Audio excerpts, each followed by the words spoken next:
Namasté très cher Follement Lover et bienvenue sur la chaîne pour un tirage sur les blessures d'âme.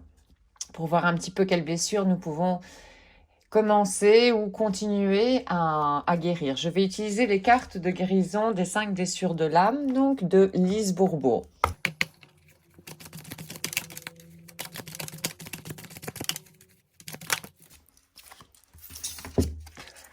Nous avons la blessure d'humiliation ici.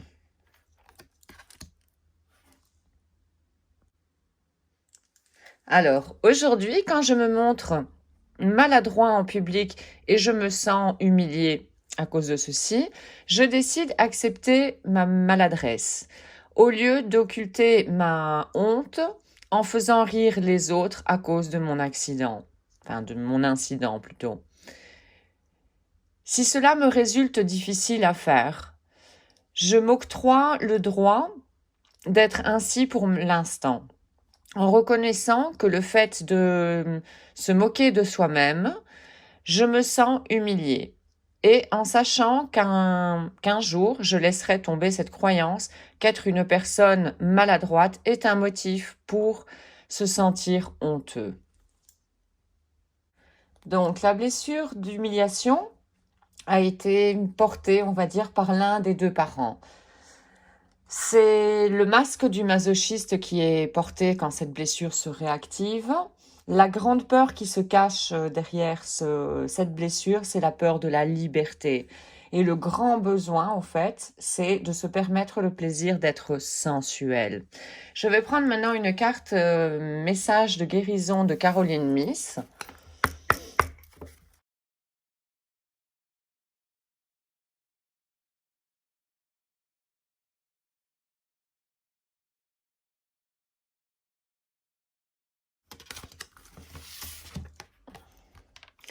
Je vais en prendre, enfin, allez, je vais prendre les deux. Change de direction. La leçon d'aujourd'hui. Tu dois savoir que parfois la guérison dépend de la force, de la disposition et de l'habileté que tu as pour changer de cap. Beaucoup de gens reportent ce changement par peur ou par paresse. Et après, ils se demandent pourquoi ils ne sont pas heureux et pourquoi ils ne sont pas sains.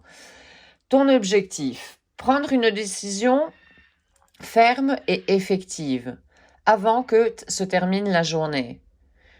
Donc, une décision ferme qui puisse changer de forme positive le cap de ta vie. Voilà, ça c'est un beau challenge à prendre pour commencer à changer tout doucement. Je vais prendre qu'une seule au fait, parce que là il y a quand même pas mal de petits exercices. On va pas se noyer avec les exercices. Moi je t'invite vraiment à les faire au fur et à mesure que tu regardes ces capsules. Fais-les. Tu vas et note dans un calepin, dans un cahier, note un petit peu ce que tu as ressenti en le faisant, les peurs éventuellement que tu avais avant de les faire, ce qui s'est passé au moment même, et peut-être que là tu découvriras qu'au final ces peurs ne faisaient pas aussi peur que ça. Et voilà, et tu auras pu faire un pas dans quelque chose, dans une zone en dehors de ton confort. Donc ça c'est génial, c'est expérimenter vraiment de nouvelles choses. Je vais prendre maintenant une carte de la loi d'attraction d'Esther et Jerry Hicks.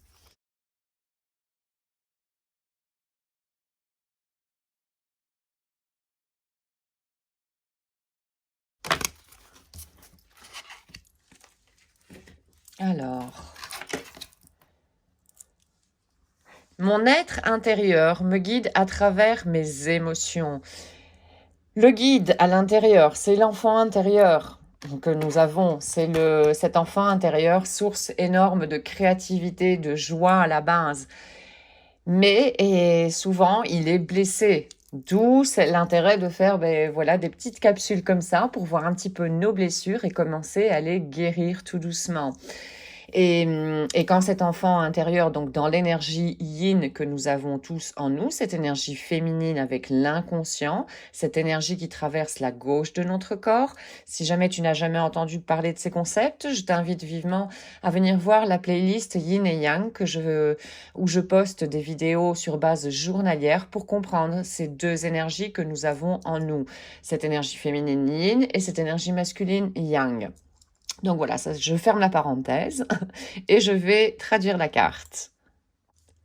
Même si, sans aucun doute, tu es un être merveilleux et un créateur physique, tu existes simultanément dans une autre dimension. Une partie de toi, ton soi intérieur, existe dans ton corps physique.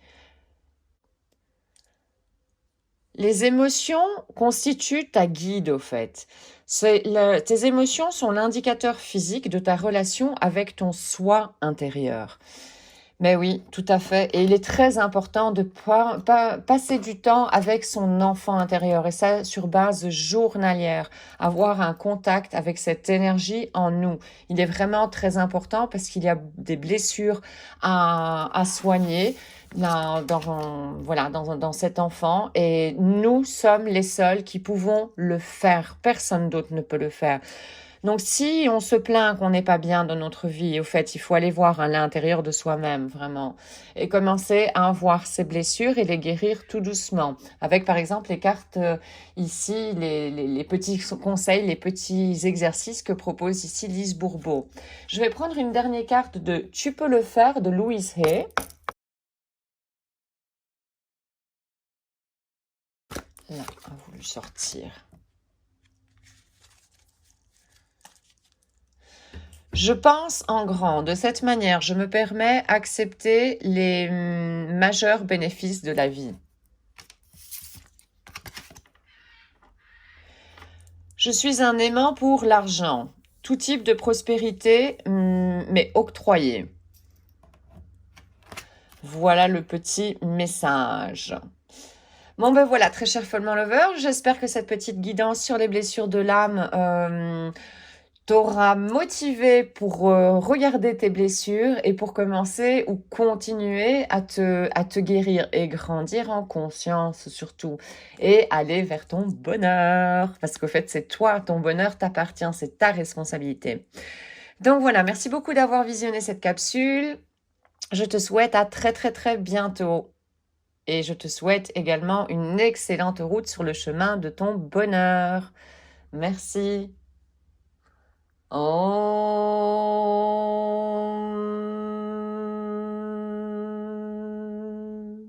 Shanti, Shanti, Shanti.